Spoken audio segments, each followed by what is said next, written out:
At para sa ating mga balita, China, may secret weapon laban sa US. At bansang Syria, dudurugin daw ang mga Hamas.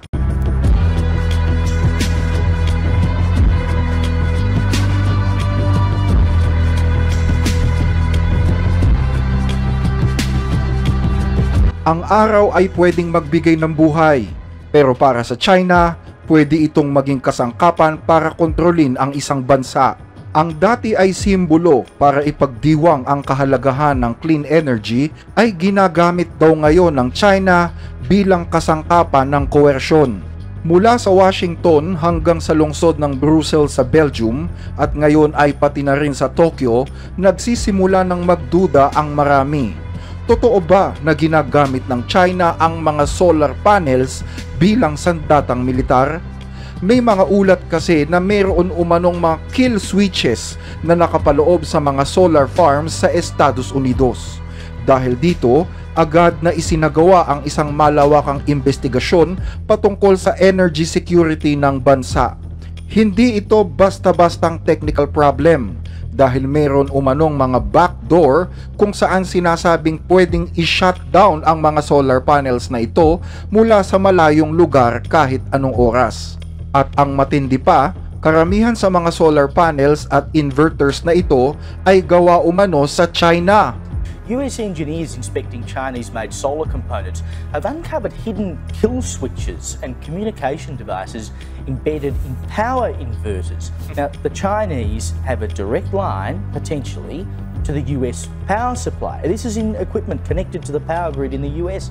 Ang Japan ang pinakahuling bansa na nagpahayag ng kanilang pagkabahala. Sa katunayan, nagsimula na ang mga otoridad doon na imbestigahan ang mga produkto ng solar technology na inaangkat papasok sa kanilang bansa galing sa China.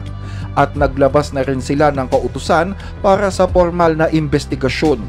Batay sa mga pagsusuri, mayroon daw mga kahina-hinalang parte ang natuklasan sa mga power inverters ng mga nasabing solar panels. Ang power inverters ang aparatong nag-uugnay sa solar panel at sa wind turbine papunta sa power grid. At ayon sa ulat, dahil sa mga kahina-hinalang parteng ito, posible na daw na ma-access mula sa malayong lugar ang mga panels para i-update. Ayon sa mga eksperto, may ilang mga components sa mga solar device na mayroon daw mga nakatagong communication device na hindi alam ng mga operators. Ayon kay Mark Rogers, dating direktor ng National Security Agency or NSA, mayroon daw kakayahan ang China na guluhin ang mga energy infrastructure sa Amerika mula sa malayo. Ipinapakita sa mga ulat na ito na pwedeng gamitin ang mga bagay na ito para ma-bypass ang security firewall at magkaroon ng control sa system kahit hindi physical na naroon ang kumokontrol. Ibig sabihin, kahit nasa libu-libong kilometro ang layo, posible umanong i-disable, baguhin o kontrolin ng China ang mga sistema ng enerhiya kung gugustuhin nila. Sa nakalipas na 9 na buwan, nakadiskubre ang mga otoridad ng mga unauthorized communication device, kabilang na ang mga cellular radio sa ilang mga baterya na galing sa iba't ibang suppliers mula China. Ayon sa iba't ibang investigasyon, maaaring maging delikado sa remote attack ang mahahalagang bahagi ng mga solar farms sa Europe at sa Amerika. Kung totoo ito, hindi lang ito simpleng usapin ng pagkawala ng kuryente, kundi posibleng maging banta umano sa pambansang seguridad. Ang mga solar farms ay hindi lang nagpapailaw sa mga kabahayan. Nagbibigay rin ito ng kuryente sa mga base militar, ospital, data center at iba pang mahahalagang pasilidad. Isang blackout lamang at posibleng pumaralisa ang isang buong bansa kahit walang missiles na pinakawalan. Ang enerhiya ay itinuturing na ngayon bilang bagong teritoryo ng labanan at malinaw na nangunguna dito ang bansang China. Hindi lang sa paggawa ng teknolohiya kundi pati na rin sa pagkontrol dito. Naniniwala ang mga eksperto na habang nagkukumahog ang iba't ibang mga bansa na kumala sa pagdepende sa teknolohiyang Chino, unti-unti namang nagiging geopolitical na bangungot ang tinaguriang Green Dream. Malinaw ang mensahe ayon sa mga eksperto na ang solar ay hindi lang tungkol sa sikat ng araw, kundi ito ay nagiging usapin na ngayon ng seguridad ng isang bansa. Sa ibang balita, bansang Syria, dudurugin na daw ang Hamas. Sinisimulan na ng bagong gobyerno sa Syria ang pagtugi sa mga rebeldeng Palestino sa kanilang bansa na nagiging dahilan kung bakit unti-unti nang nag-iimpak at nagsisialisan ang mga ito sa kanilang bansa. Ayon sa report, maraming mga grupong teroristang Palestino ang sinasabing nag-ooperate sa Syria sa loob ng ilang dekada. Kabilang dito ang mga grupong gaya ng Palestinian Islamic Jihad, the Popular Front for the Liberation of Palestine General Command at iba pa. Meron ding ilang mga miyembro ng Hamas na nagkakanlong sa lungsod ng Damascus. Noong 3 ng Mayo, may mga ulat na inaresto ng mga opisyal sa Damascus si Talal Naji, ang pinuno ng grupong Popular Front for the Liberation of Palestine General Command or PFLP-GC. Noong mga unang bahagi ng Abril, ikinulong ng bagong pamahalaan sa Syria ang ilang mga miyembro ng Islamic Jihad. Ang mga hakbang na ito ay bahagi umano ng paghihigpit ng Syria sa mga grupong maka-Iran dahil karamihan sa mga grupong militanteng Palestino ay may koneksyon o suportado ng bansang Iran. Ang Tehran ay sumuporta sa dating rehimen ni Assad at si dating Pangulong Bashar al-Assad naman ay sumusuporta sa mga grupong Palestino. Layunin ng bagong pamahalaan sa Syria sa pangunguna ni Ahmed al-Shara na ipakita sa mundo na kaya nitong labanan ang mga grupong itinuturing na terorista bilang bahagi ng kanilang pakikipagrelasyon sa bansang Estados Unidos at sa mga bansang kanluranin. Matatandaan na noong kalagitnaan ng Mayo, nakipagpulong si Pangulong Donald Trump kay al-Shara sa lungsod ng Riyadh, Saudi Arabia. At kamakailan ay nagsalita rin si US Secretary of State Marco Rubio tungkol sa kahalagahan ng pakikipag-ugnayan sa bansang Syria. Sa katunayan, hinirang ng Administrasyong Trump si US Ambassador to Turkey Tom Barak bilang bagong US Special Envoy for Syria. Sa isang post, sinabi ni Barak, "Ang pagtigil ng mga sanctions sa Syria ay mahalaga para mapanatili ang ating pangunahing layunin, ang tuluyang pagbagsak ng ISIS. Bukod dito, magbubukas ito ng pagkakataon para sa mga taga-Syria na makamtan ang mas magandang kinabukasan. Sa tulong ng ating mga kaalyado sa rehiyon tulad ng Turkey at mga bansa sa Gulpo, matutulungan natin ang pamahalaan ng Syria na muling may taguyod ang kapayapaan, seguridad at pag-asa para sa pag-unlad." Gaya ng sinabi ng Pangulo, "Magkakaisa tayong kikilos at magkakaisa tayong magtatagumpay."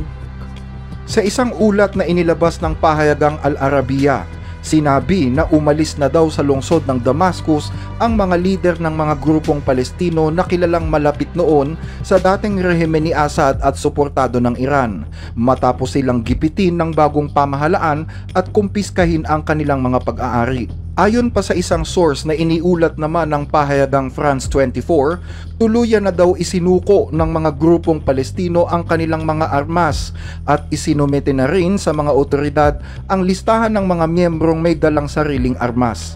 Dagdag pa ng isang source, sila pa daw ang nangolekta ng mga armas ng mga dating kasamahan nila at ibinigay sa mga otoridad. Pero nanatili daw na nasa kanilang mga kamay ang ilang mga light free arms para na rin sa kanilang sariling proteksyon na may pahintulot naman umano sa pamahalaan.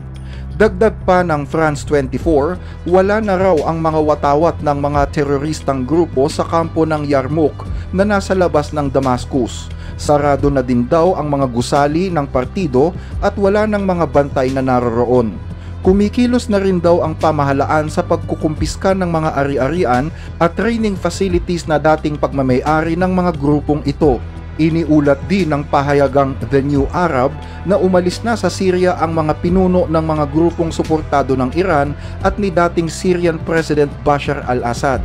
Kabilang dito sina Khaled Jibril na anak ni Ahmad Jibril, founder ng Popular Front for the Liberation of Palestine General Command, si Khaled Abdelmajid, General Secretary ng Palestinian Popular Struggle Front at si Ziyad al-Sakir na General Secretary ng Fatah al-Intifada.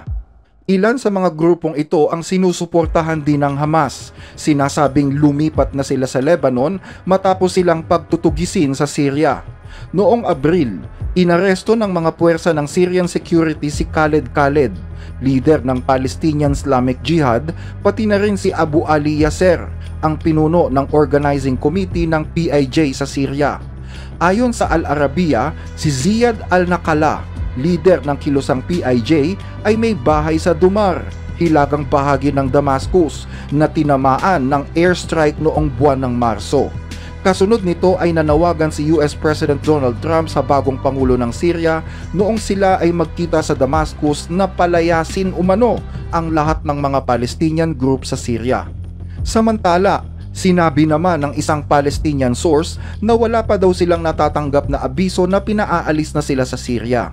Pero malinaw daw sa mga mensahe sa pamamagitan ng panggigipit, pagkukumpiska ng mga ari-arian at pag-aresto sa ilang kasapi na hindi na sila tanggap sa bansang ito.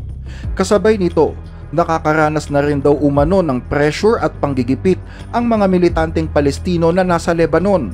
Ayon sa Lebanese government, alinsunod sa kasunduang nilagdaan kasama si Palestinian President Mahmoud Abbas, na pagkasunduan daw ng gobyerno ng Lebanon at ng Palestina na simulan nang bawiin ang mga armas ng mga grupong ito sa iba't ibang mga kampo sa bansa.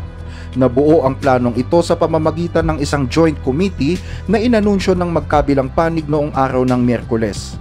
2 araw bago nito, kapwa sinabi ni na Palestinian President Mahmoud Abbas at Lebanese President Joseph Aoun ang kanilang suporta sa prinsipyo na tanging ang estado lamang ang dapat na may hawak ng mga armas. Ang pahayag ay ginawa sa panahon ng opisyal na pagbisita ni Abbas sa Lebanon kung saan tinalakay ang isyu ng mga armas sa loob ng mga kampong Palestino. Layunin ng pamahalaan ng Lebanon na palawakin ang kanilang otoridad sa buong teritoryo ng bansa. Dahil sa statement na ito, posibleng patapos na rin ang panahon ng malalayang grupo na may armas sa Lebanon, gaya ng mga Hezbollah at ng ilang mga grupong Palestino doon. May posibilidad din na bumuo ng isang joint committee ang Lebanese at Palestinian government para sa mga isyong ito. Sa kasalukuyan, ang mga grupong Fatah at Hamas ang dalawang pinakamalaking grupong Palestino sa bansang Lebanon. Hanggang dito ang ating mga balita. Regular naming binabasa ang inyong mga comment, kaya huwag mag-atubiling i-share ang inyong opinyon sa mga napapanahong issue. Maraming salamat po sa inyong pakikinig.